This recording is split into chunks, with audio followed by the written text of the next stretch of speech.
Buenos días, jóvenes. El día de hoy vamos a continuar con la clase de ecodiversidad y nos habíamos quedado por este subtema en el cual nos dice que la biodiversidad puede expresarse de tres maneras distintas, en el cual podemos observar que la número uno es en ecosistema, número dos, especies y número tres, genes existentes. Nosotros en la clase de educación ambiental ya habíamos hablado del concepto de ecosistema, en el cual decíamos que es el hábitat, es el hogar de muchos organismos, en donde estos organismos, esta diversidad de especies que habitan en este ecosistema, juntos crean un equilibrio dentro de cada uno de los distintos ecosistemas que están alrededor de nuestro planeta Tierra. También mencionábamos que los ecosistemas pueden ser de dimensiones diferentes. Mencionábamos los más grandes como los océanos, los bosques y también formando ecosistemas pequeños como por ejemplo un charco de agua. Eso lo habíamos mencionado ya en las clases como medio de repaso. También mencionar que la biodiversidad está formada por lo que son las especies, en donde las especies, el concepto, la unidad, es la unidad básica de clasificación biológica, ¿verdad? Alrededor de nuestro planeta Tierra existe una gran diversidad de especies, las cuales vamos a ir mencionándolas, su clasificación un poquito más adelante, en donde hablemos lo que son las distintas especies que se encuentran en nuestro país. También las especies se dividen porque tienen una o más características en común. Podemos ver distintas especies de felinos, de aves, podemos distinguir distintas especies de peces, de arrecife de coral, de plantas y así sucesivamente. Y finalmente tenemos lo que son los genes existentes, en donde los genes existentes son los que almacenan lo que es la información genética en cada uno de los organismos vivos. Y esta información genética es guardada en lo que es el ADN, donde contiene lo que es la distinta información sobre el organismo y esto está conformado en lo que es la célula. También está específicamente lo que son los cromosomas en el núcleo de la célula. Alrededor de nuestro planeta Tierra podemos distinguir que las poblaciones tienen distintos genes y también podemos mencionar que tienen distintos fenotipos, en donde los genotipos son características genéticas dentro de cada uno de los individuos y estas no se ven a simple vista, ¿verdad? Y el fenotipo, esta sí se puede distinguir y ustedes observan esta imagen en donde podemos ver que el fenotipo, que son las distintas características físicas de los organismos, se observan, ¿verdad? Podemos ver gente de color oscura, de piel oscura, gente de color blanca, el tipo de cabello de las personas, si es rizado, si es liso, el tipo de ojos, esos son distintas características física, ¿verdad? En el cual está constituido por lo que son el fenotipo. Al igual que los seres humanos, también existe una gran diversidad de fenotipos en los animales. Y en esta imagen ustedes pueden observar las distintas características que tienen esos felinos. Y así sucesivamente alrededor de nuestro planeta Tierra hay una gran diversidad genética. Bueno, también tenemos el concepto de diversidad de especies. Y la diversidad de especies expresa lo que es la riqueza de un ecosistema. Y es el número de especies diferentes que están presentes en determinado ecosistema. Y vamos a imaginar que este círculo, esta área que está aquí, es un ecosistema, por ejemplo, un arrecife de coral, en donde, como el concepto nos lo dice, ¿verdad? La diversidad de especies son el distinto número diferente de organismos en esa región. Entonces, vamos a imaginar que estas son especies de corales, estas son especies de peces y estas son especies de algunos mamíferos que se encuentran en los océanos. Entonces, en ese ecosistema, en ese océano, hay una diversidad de especies, en donde nos dice que es el número de especies distintas, diferentes en una región, en un ecosistema o en un país.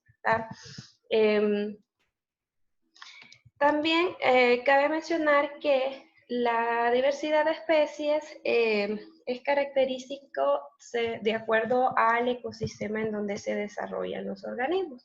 Ya mencionábamos en la clase anterior que la mayor diversidad de especies se encuentra en la zona ecuatorial, en donde los ecosistemas son más ricos y por ende permite que haya una mayor diversidad de especies.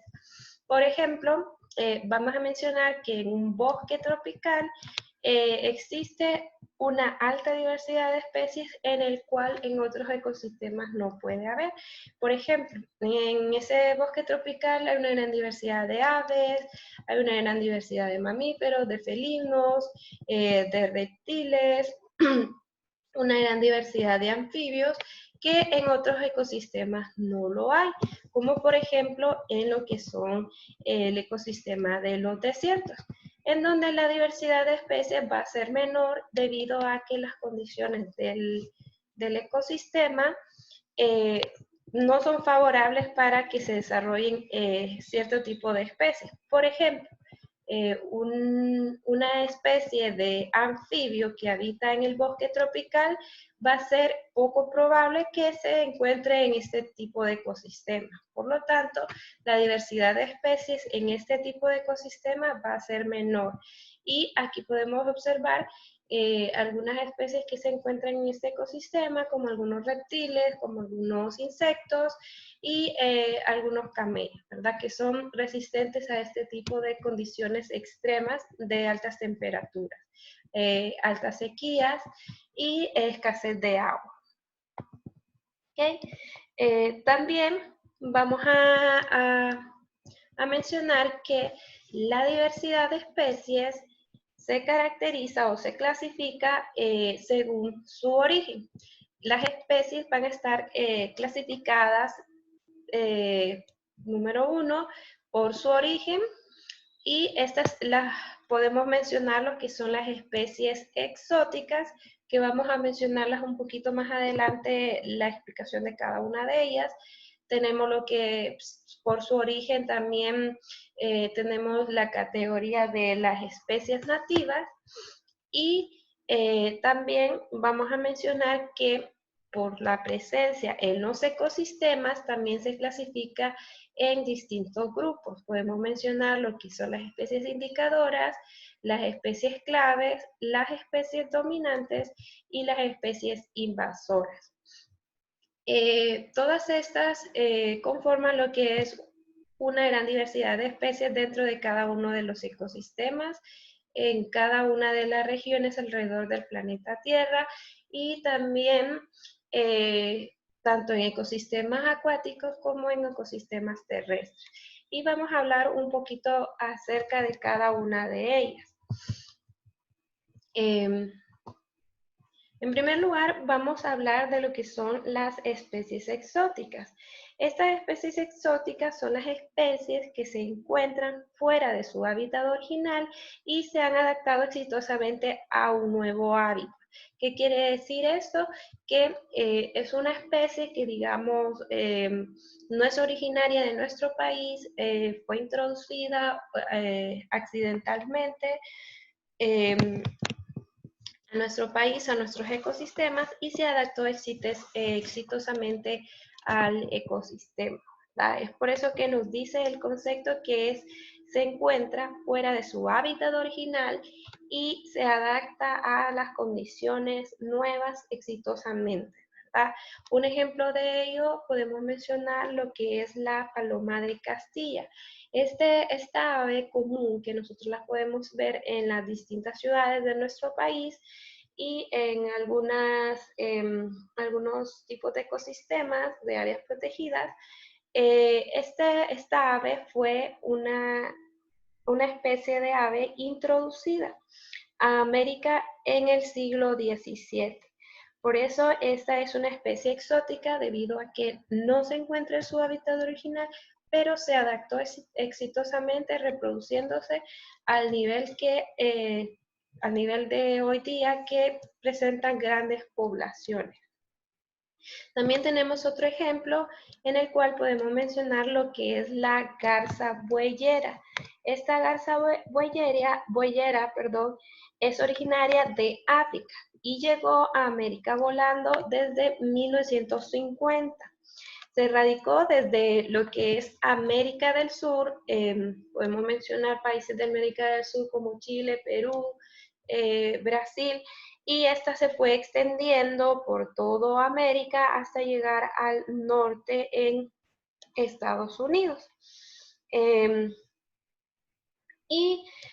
Esta se fue desplazando gracias a lo que es la ganadería y los extensos humedales que hay en la zona, la cual les permitió poder desplazarse de un lugar a otro. También está otro ejemplo de especie exótica que recordábamos que el concepto de especie exótica son las que se adaptan exitosamente a los ecosistemas y están fuera de su hábitat original. Entonces, el café que nosotros consumimos diariamente es una especie que fue introducida a nuestro país. Esta proviene de lo que tiene origen arábico, se introdujo a nuestro país para cultivarla, se adaptó exitosamente a los ecosistemas y hoy en día nosotros la utilizamos para poder producir lo que es el café que se comercializa a nivel nacional y se exporta hacia el extranjero. Entonces, cuando ustedes tomen café, van a recordar, ¿verdad?, que esta es una especie exótica que no es originaria de nuestro país ni de nuestros ecosistemas, pero se ha adaptado exitosamente a este ecosistema. También tenemos otro ejemplo que es el pez león. Este pez león es una especie exótica ya que esta no es originaria de nuestro país. Fue introducida a nuestros ecosistemas por medio de, fue introducida accidentalmente, debido a que esta especie es originaria del Océano Índico y se cree, ¿verdad?, que en América del Norte, en Estados Unidos, estos trajeron esta especie de pez león desde el Índico para poder comercializarlo en acuarios. ¿Y qué es lo que sucedió? En Estados Unidos, como en 1985 más o menos, en Miami se dio lo que fue un huracán, este huracán Andrew, pues ocasionó que estos peces, ¿verdad?, se fueran introducidos al océano y como se reproduce tan rápidamente en los ecosistemas, se reprodujo hasta el punto de llegar a nuestro país y hasta llegar al sur de América, ha llegado hasta Perú, las costas de Perú, por mencionar algunos países, ¿verdad? Entonces, estas 4 especies son especies exóticas porque se adaptan exitosamente a nuevo ecosistema y no son nativas, no son originarias de nuestro país. Son algunos de los ejemplos que les puedo mencionar. Y cabe mencionar que estas especies exóticas son una amenaza para la biodiversidad, debido a que estas pueden disminuir lo que es las especies nativas de nuestro país, ¿verdad? Puede estar disminuyendo la biodiversidad nativa de nuestro país, ya que estas especies compiten con las especies de nuestro país y pueden disminuir las poblaciones de las especies nativas. También, otra de las especies que se dividen por su origen, teníamos lo que son las especies nativas. Estas especies nativas son las que se encuentran en su hábitat original. A diferencia de las exóticas que se encuentran fuera de su hábitat original y se adaptan exitosamente a un nuevo ecosistema, las especies nativas son las que se encuentran en su hábitat original. O sea, son todas las especies de Honduras que son propias de nuestro país, ¿verdad? Algunos ejemplos nativos de nuestro país, tenemos lo que es el murciélago frugívoro, Artibeos inopinatus. Este es un murciélago que se encuentra en nuestro país y es originario, ¿verdad? Es nativo de nuestro país. También tenemos otro ejemplo, es la boa constrictor o la boa rosada. Si han tenido la oportunidad de viajar a los Cayos Cochinos, ustedes podrán observar este tipo de boas. Los guías turísticos del lugar se las muestran y les explican que es una especie nativa, ¿verdad? Es exclusiva de esa zona de Cayos Cochinos. También tenemos lo que es la guatusa Dasyprocta roatanica, la cual esta es una especie de guatusa que es nativa de la isla de Roatán, ¿verdad? Ustedes van a la isla y van a encontrar este tipo de guatusas casi por toda la isla, y es una especie que es exclusiva de nuestro país, ¿verdad? Son especies que se encuentran en su hábitat original. Ahora vamos a mencionar otro tipo de especies de animales y de plantas, las cuales estas especies se clasifican por la presencia en los ecosistemas.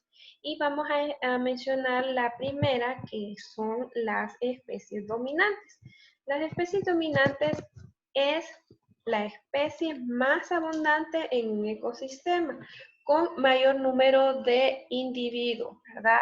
Entonces, cuando hablamos de la palabra dominante, nos referimos a la población, al número de especies dominantes en una región o en un ecosistema. Entonces, vamos a mencionar un ejemplo de especies dominantes. Y para ello vamos a tomar como ejemplo lo que es el ecosistema de arrecifes de coral.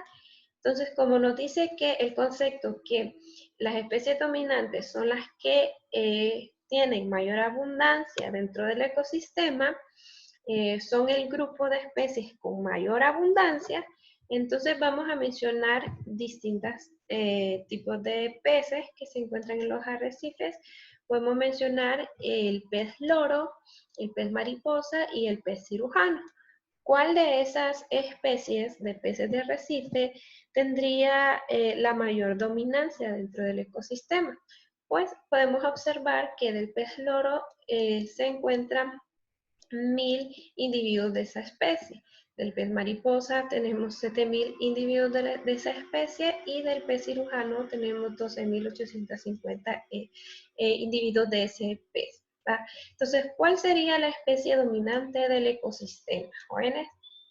La especie dominante del ecosistema sería el pez cirujano, en el cual tiene mayor número de individuos dentro del ecosistema. Y es por eso que dice que la especie dominante es el que tiene mayor número de individuos dentro del ecosistema. También tenemos otro tipo de especie que según la presencia del ecosistema es llamada especie clave, ¿verdad? Las especies claves son aquellas que su existencia es indispensable para la salud de los ecosistemas, al punto que si estas desaparecen del ecosistema, este ecosistema puede colapsar. O sea, quiere decir que estas especies tienen que existir para que haya un equilibrio ecológico dentro del ecosistema, debido a que si estas desaparecen, se extinguen o reducen sus poblaciones, van a ocasionar un problema grave dentro del ecosistema. Y vamos a mencionar algunas especies claves conocidas que ustedes ya han leído o han escuchado, y en primer lugar vamos a mencionar vamos a hablar un poquito acerca de lo que son la especie clave de las abejas. Estas abejas son especies claves porque además de lo que es la elaboración de lo que es el producto de la miel, se encargan de polinizar, ¿verdad? Se encargan de polinizar lo que son las plantas y estas favorecen al transporte del polen. Este transporte de polen de una planta a otra permite lo que es la reproducción de la planta y así la generación de la formación de frutos y semillas distintos, una gran diversidad de frutos y semillas. Y de ello depende, ¿verdad?, de la gran producción alimentaria y la biodiversidad a nivel mundial. O sea, quiere decir que estos insectos, estas abejas, son indispensables para el ecosistema, ¿verdad? Porque si estas desaparecen, la biodiversidad alimentaria alrededor de nuestro planeta Tierra va a ir disminuyendo, ¿verdad? Porque se encargan de reproducir a la planta y por ende crear mayor diversidad de alimentos dentro del ecosistema. ¿Qué sucedería si las abejas desaparecieran? ¿Qué sucedería, jóvenes? Pues teniendo en cuenta que las abejas polinizan la gran porción de lo que son los cultivos que abastecen a todo el mundo, ellos pues desaparecería lo que es más o menos un 60% de lo que son las frutas y hortalizas alrededor del todo el mundo, ¿verdad? De los cultivos. Además, desaparecería un total de unos 25.000 flores y de flores en los ecosistemas, ¿verdad? Entonces, desaparecería una gran cantidad, una gran diversidad de plantas, ¿verdad? Las cuales nos están favoreciendo a nosotros para poder alimentarnos, para tener una gran diversidad de alimentos y productos farmacéuticos, como lo mencionábamos en la clase anterior, y con esto desaparecerían una gran cantidad de especies, ¿verdad?, de plantas. Y, y también se vería, nosotros los seres humanos nos veríamos afectados, ¿verdad? En tanto lo que es la economía de la industria agrícola. Y también, ya que estas industrias agrícolas invierten millones y millones en lo que es la producción de los alimentos, ¿verdad? Y también podría llevar al ser humano a una escasez de lo que es el alimento alrededor del planeta Tierra, ¿verdad? Y crear un desequilibrio ecológico y económico. Entonces, es por todo esto que estos organismos son indispensables, son claves para el ecosistema, ya que cumplen una función específica, la cual nos trae lo que son muchos beneficios a nosotros los seres humanos, alimentación, económicamente, por mencionar algunos. Otro ejemplo de especies claves que les puedo mencionar son las especies que se dedican a lo que es la descomposición y de los organismos que están muertos, ¿verdad? En este caso son los carroñeros, que estos juegan un papel importante en el mantenimiento de un gran hábitat, ¿verdad? De distintos hábitats, ellos juegan ese papel importante en donde todos los organismos que están muertos se alimentan de ellos y eliminan esos contaminantes que están en el ecosistema, ya que estos pueden ser peligro, ¿verdad? Peligro para la salud de muchos de los organismos que habitan en ese ecosistema e incluso ser dañinos para nosotros los seres humanos. También evitan que se den muchas enfermedades, ¿verdad?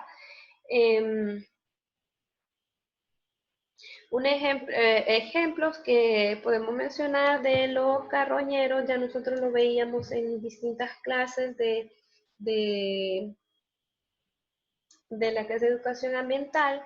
Veíamos en la cadena trófica, en la red trófica alimentaria, los tipos de carroñeros. Podemos mencionar el coyote, los lobos, los cuervos y los buitres, ¿verdad? Estos son los que realizan, ¿verdad?, la labor de la limpieza dentro de lo que son los ecosistemas y eliminan también a lo que son los roedores, ¿verdad? Entonces, por eso son indispensables estos organismos, porque cumplen una función específica, ¿verdad? Y son importantes porque su existencia es indispensable, ¿verdad?, para la salud de lo que son los ecosistemas.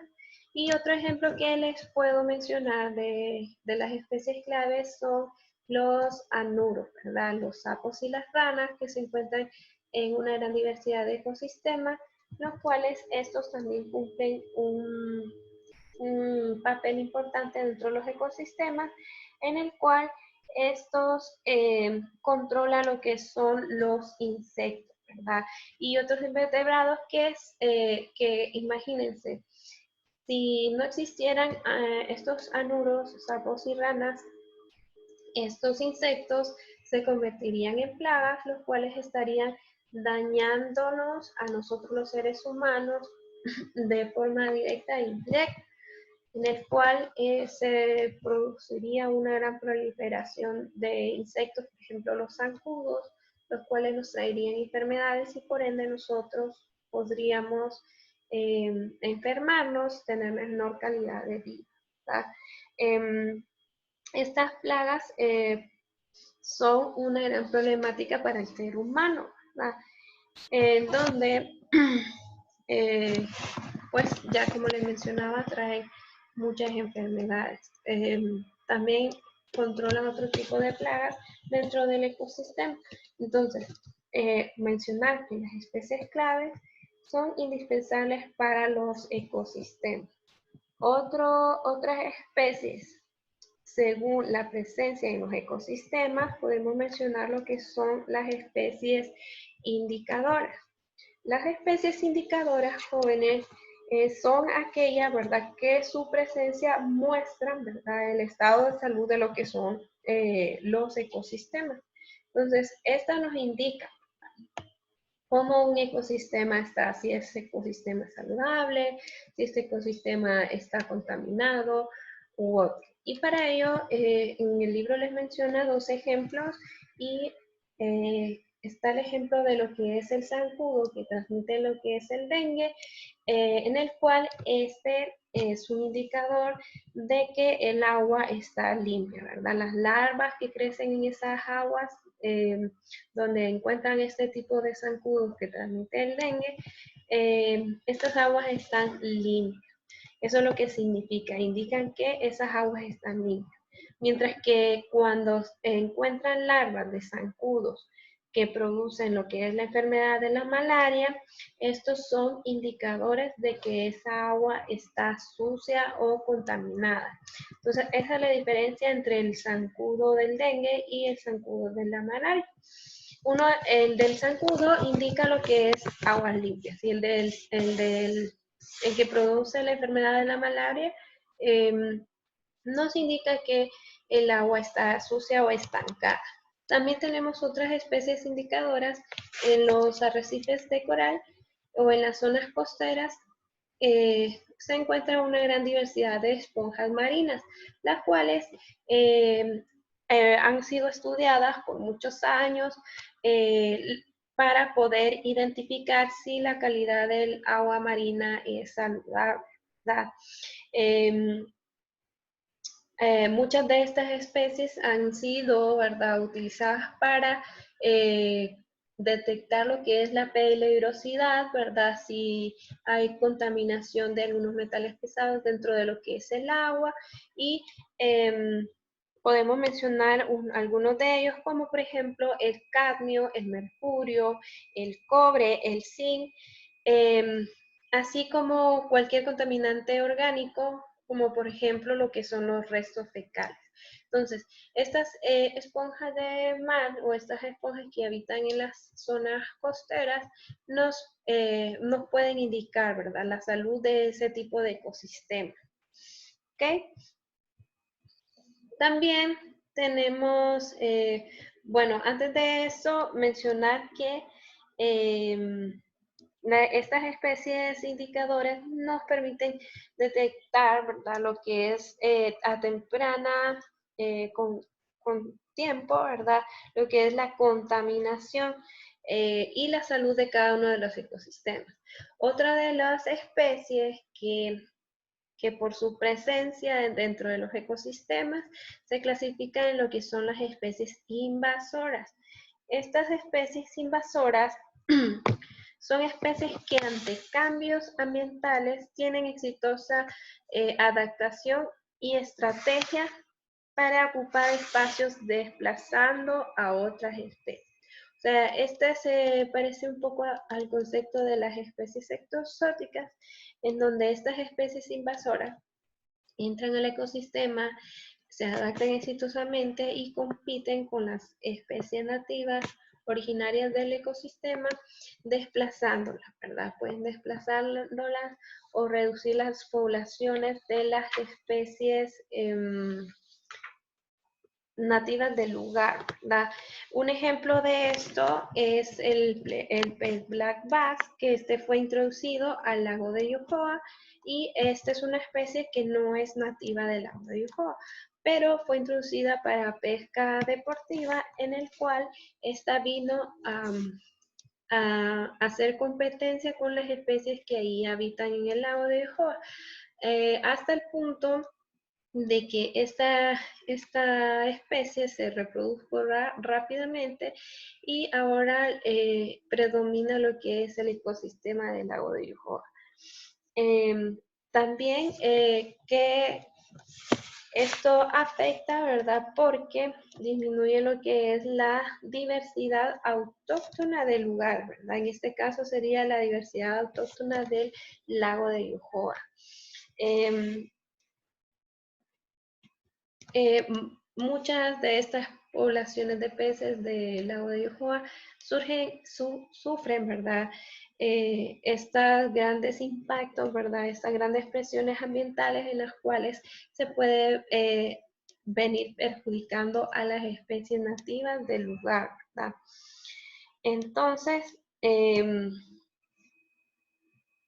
también podemos mencionar que para la protección de las distintas especies alrededor del planeta Tierra y específicamente en nuestro país, para facilitar esa protección, estas especies se dividen en distintas categorías de protección y vamos a mencionar algunas de las categorías de protección, en el cual vamos a iniciar con lo que son las especies endémicas.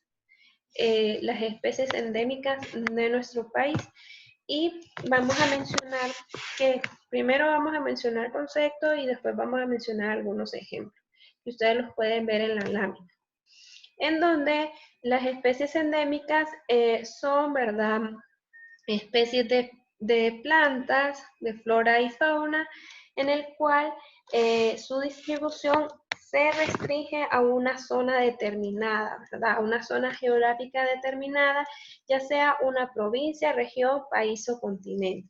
Esto quiere decir que las especies endémicas, cuando le dicen a usted, esta es una especie endémica, quiere decir que solo está en esa área, ¿verdad? Solo está en esa región, solo está en ese continente.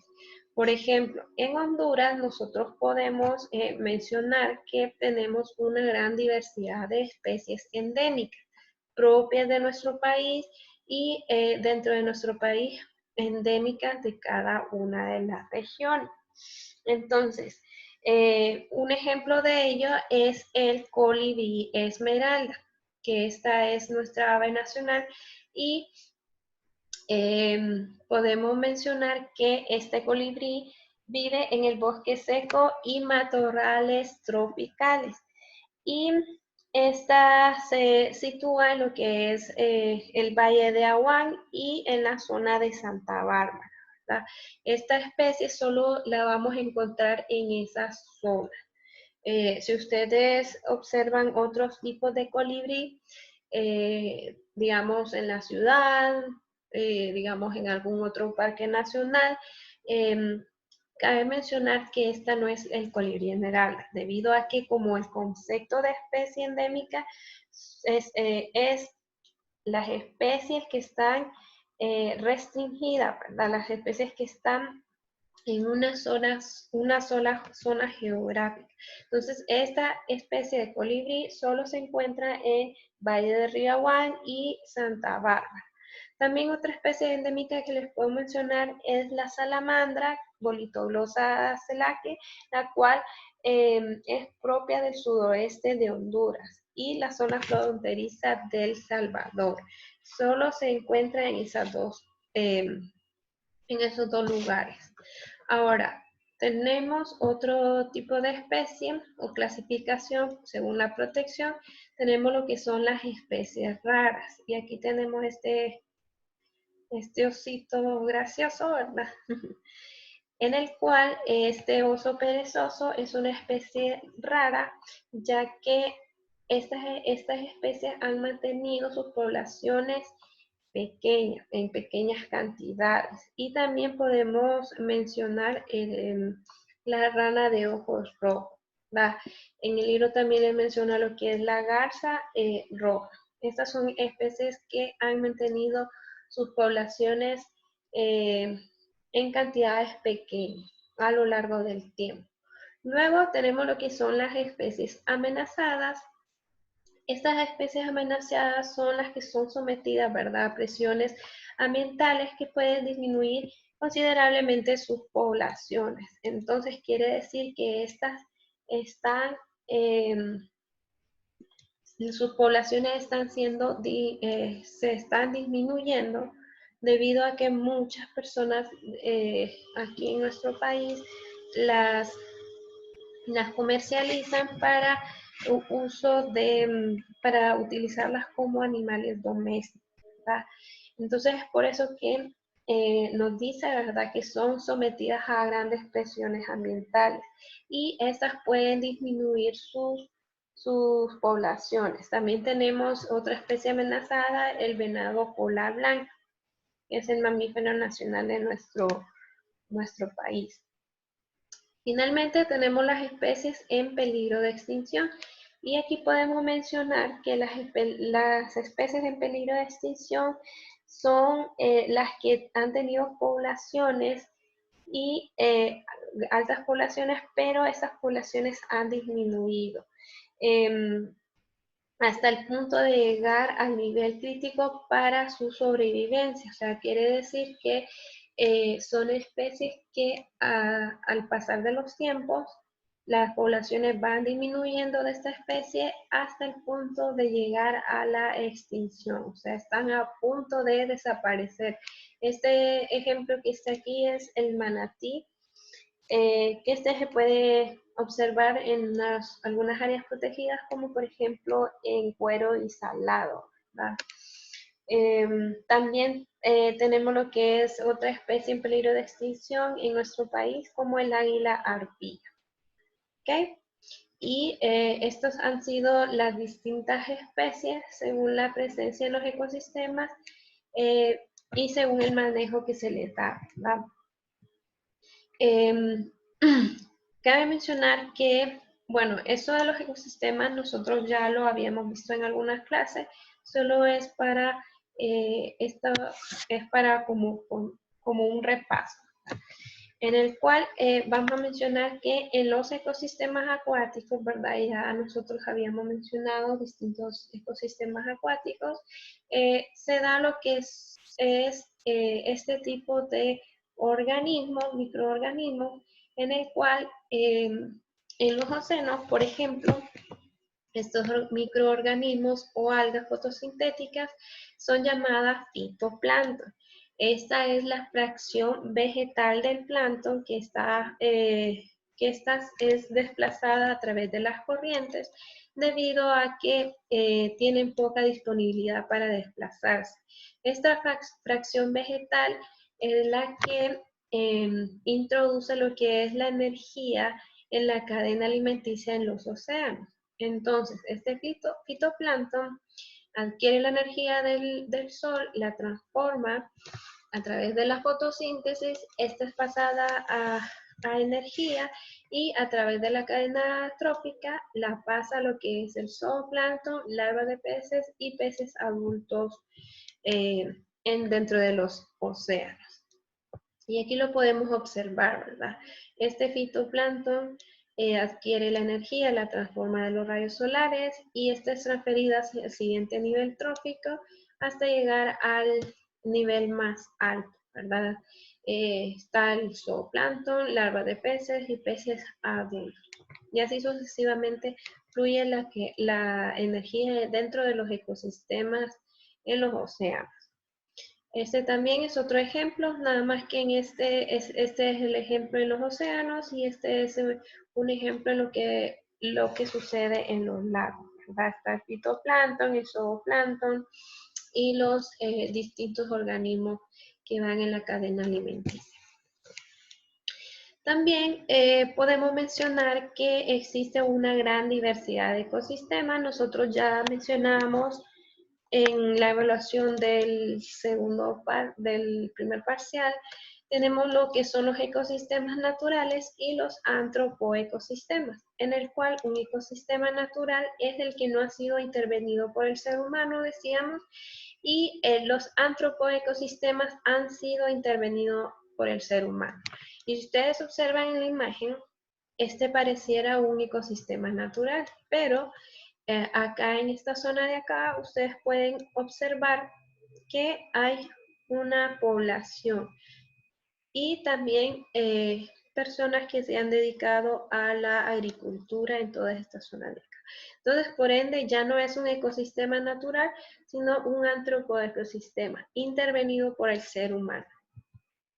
También tenemos que los ecosistemas, la diversidad de los ecosistemas se dividen en lo que son los ecosistemas terrestres y los ecosistemas acuáticos, que también ya lo habíamos hablado en la clase, y existe una gran diversidad de cada uno de ellos, ¿verdad? Vamos a mencionar que los ecosistemas acuáticos tenemos lo que son los dulceacuícolas, que son las aguas dulces, y los marinos, y se dividen así. Los de dulceacuícolas en aguas de corrientes, quebradas, ríos y arroyos, aguas quietas como la laguna, los lagos y los pantanos.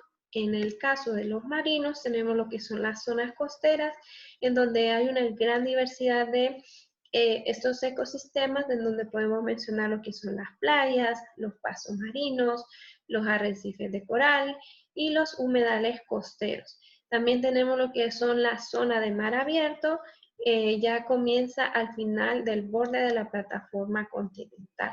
Es donde esta es la zona más profunda, ¿verdad? De donde ya comienza en lo que es el mar abierto.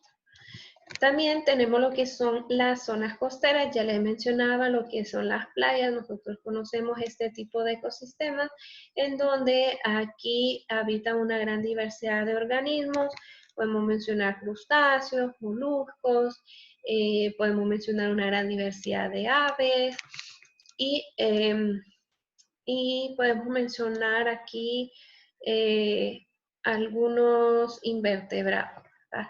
En el área de pasos marinos, esta es una área, ¿verdad?, que es cercana a lo que son las costas, En esta alberga una gran diversidad de estrellas marinas, pepinos de mar, y este es el sitio de reproducción de lo que son algunas especies de tortugas marinas. También tenemos lo que son los humedales, en donde podemos observar una gran diversidad de especies de manglares. Tenemos en Honduras el manglar rojo, el negro, por mencionar algunos. Y también tenemos lo que son los arrecifes de coral, en el cual existe una gran diversidad de corales, ¿verdad? Está el coral cuerno de alce, está el coral cerebro, por mencionarles algunos, ¿verdad? También cabe mencionar que en los océanos son los que sustentan el 60% de la alimentación a nivel mundial. Los océanos nos proporcionan una gran diversidad de alimentos. Es por eso que yo les mencionaba en la clase anterior que los asentamientos humanos se ha ido incrementando con los años debido a que el océano nos proporciona una diversidad de recursos alimentarios, ¿va? Todos estos ecosistemas, ¿verdad?, están amenazados debido a la destrucción del hábitat, la sobreexplotación de lo que es el recurso y la contaminación y el cambio climático, que nosotros ya lo vimos en los temas del segundo parcial, ¿verdad? En zonas de mar abierto también podemos encontrar una gran diversidad de especies, desde la especie más pequeña, de especie más grande, ¿verdad? Muchas personas están acabando la diversidad de especies en los océanos, ya que se dedican a lo que es la pesca. Y muchas de esas actividades afectan directa o indirectamente a la diversidad de especies en la zona del mar abierto, ¿verdad? También tenemos aguas de corriente, como los ríos, ya los habíamos mencionado en las clases, y las quebradas también albergan una gran diversidad de especies de agua dulce, de peces, hay caracoles, hay crustáceos. También las aguas quietas, por ejemplo, aquí podemos observar el lago de Yohoa, que ya les mencionaba que solo tenemos un lago en Honduras, y nosotros tuvimos la oportunidad de ir a esta área protegida de área de usos múltiples, en el cual pudimos observar una gran diversidad de especies alrededor de este ecosistema de aguas quietas, ¿verdad? También tenemos lo que son lagunas, que ya vimos una gran diversidad de este tipo de ecosistemas, ya los mencionábamos en clases anteriores. Finalmente tenemos lo que son los distintos tipos de bosque, tenemos lo que son los bosques tropicales secos y el bosque tropical lluvioso, ¿verdad? Estos dos tipos de bosques son distintos y albergan distinta diversidad de especies para cada uno de ellos. En donde cabe mencionar que la evaporación es mayor en el bosque tropical seco que la precipitación, y en el bosque lluvioso tenemos que la precipitación es mayor que la evaporación. Por ende, la diversidad de especies de este ecosistema va a ser muy distinta a la diversidad de especies tanto de plantas y animales en este tipo de ecosistema. Y hasta aquí nos vamos a quedar el día de hoy. Esa ha sido la presentación para terminar el tema de ecodiversidad, que va a ser evaluado para la primera prueba del tercer parcial.